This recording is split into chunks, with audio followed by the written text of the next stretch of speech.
David, hi, Jim Delapine here.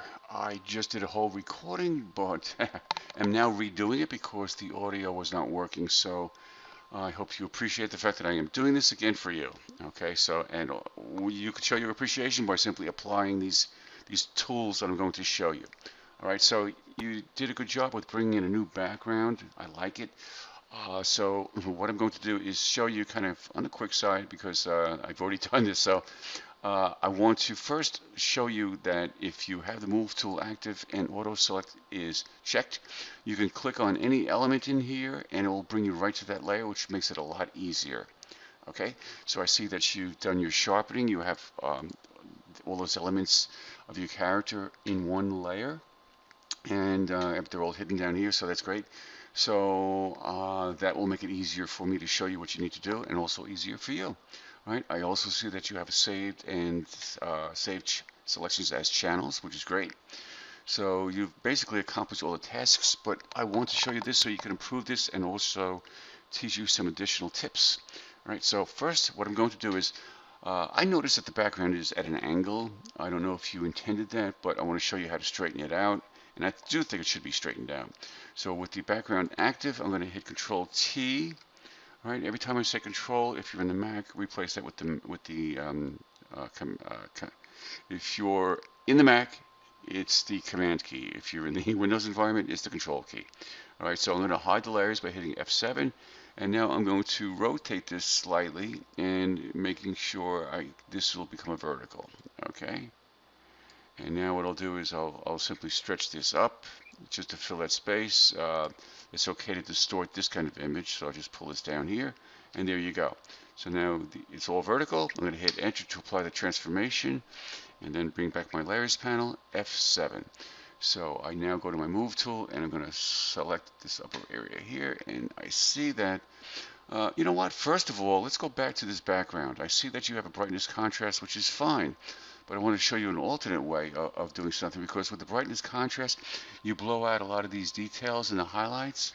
All right, so I'm going to hide that with that background active. I'm going to go to Image, Adjustments, Shadows, Highlights. All right, so notice that it lightens up all the shadows and it does not blow out all those details and the highlights, and yet the background is kind of it's nice, it's worth it. So I mean it works.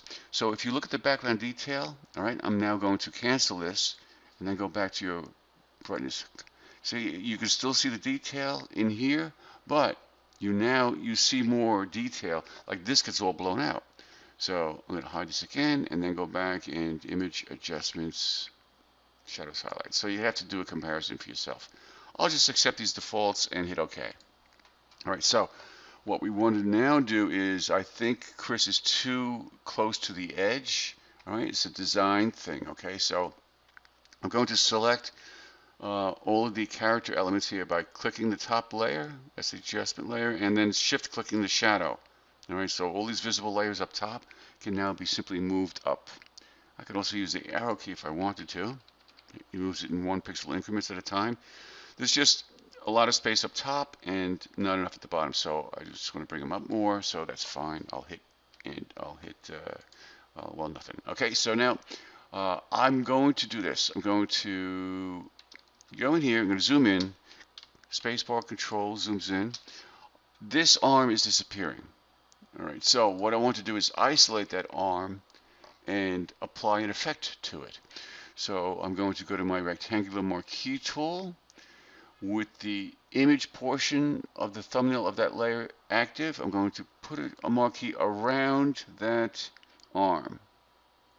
Right, I'm very carefully in here. I'm just dragging that marquee up there, putting a selection around that that arm, for lack of a better word. I think it's a stylus. All right, so it's disappearing. That's the problem with this. So now what I'm going to do is hit Control Shift J. If I hit Control J, what that does is it copies what's in a selection from the active layer to the layer above.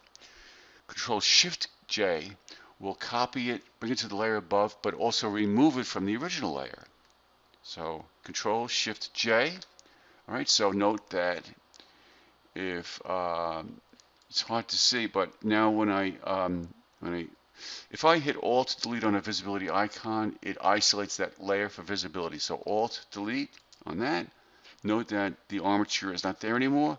Alt Delete again brings it back, and Alt Deleting on layer 2 here where the stylus is shows you that I brought that arm up to an individual layer. What that does is it gives me more creativity, well, more creative options. All right, so I'm now going to take this and drag this up to the top above the brightness contrast, which I'll now, will again make well, you apply the brightness contrast to, and it actually looks good either way, but I'll put it back the way you had it. All right, so now it's this stylus that we're going to work with. You can go to levels, so Control L, or better yet, make that an adjustment layer, levels, all right, and now automatically immediately clip it, Alt click between the layers, and now what I can do is lighten it. See, I can do that. Now watch what happens if I lighten it all the way. All right, here's the difference.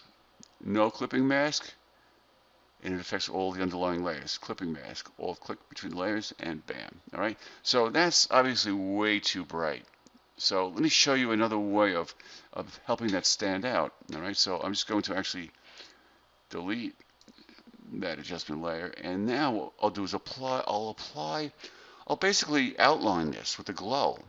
So if I double click on the layer, I'm going to bring up the layer styles. I'm going to give this an outer glow.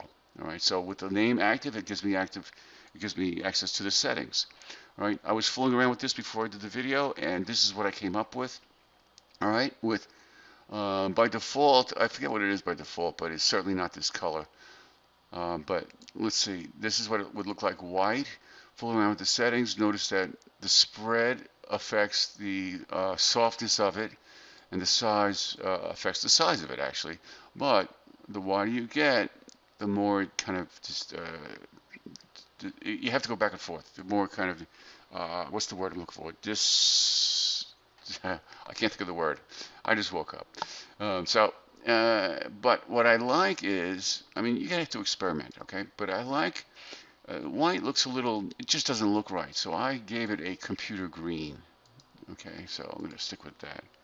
All right, it may be a little too big, so you know, something like that might work. So there you go. All right, so that will help it stand out. You may want to, you could even make it red.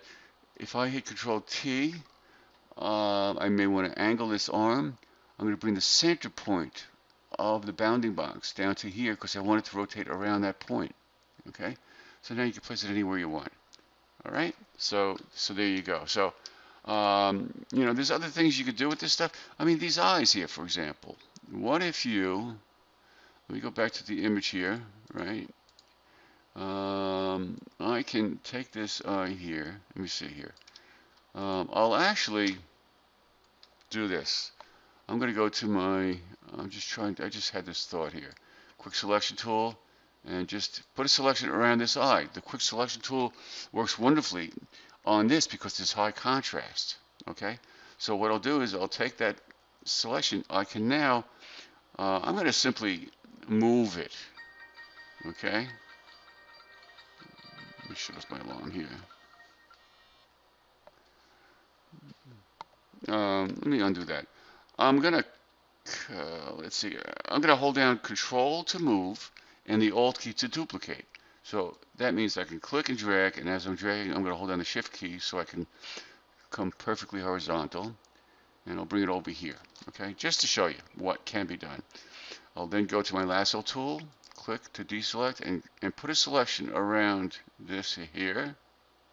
All right, and then hit Shift 5. That's the fill. And leave, by default, content aware comes up. Just hit OK. And that, whoops, see, sometimes, most of the time it works. This time it did not. So let's undo that. We can cheat. I'm going to go to my selection tool and just, with the selection tool active, I'm going to click and drag over this selection. Actually, there's a number of ways you could do this. You can try the clone tool, but the clone tool, it totally duplicates pixels. But in this case, I think it'll be okay. So I'm going to Alt click here and come over here and then start dragging up and start copying these pictures. And I have to constantly change my source point so that I'm not copying over the same area. See that? Okay, so here, whoops. Um,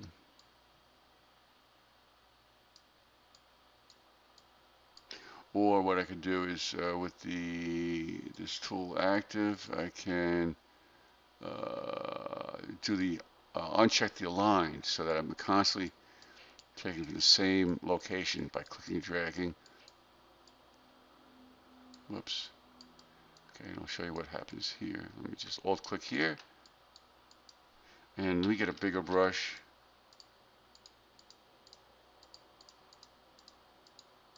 And then what I might want to do is, you can't see it, but there's a lot of funkiness going on in there. But if you take the patch tool and encircle this area here, and then drag it over to somewhere else, it'll average out those pixels, and it won't be detectable.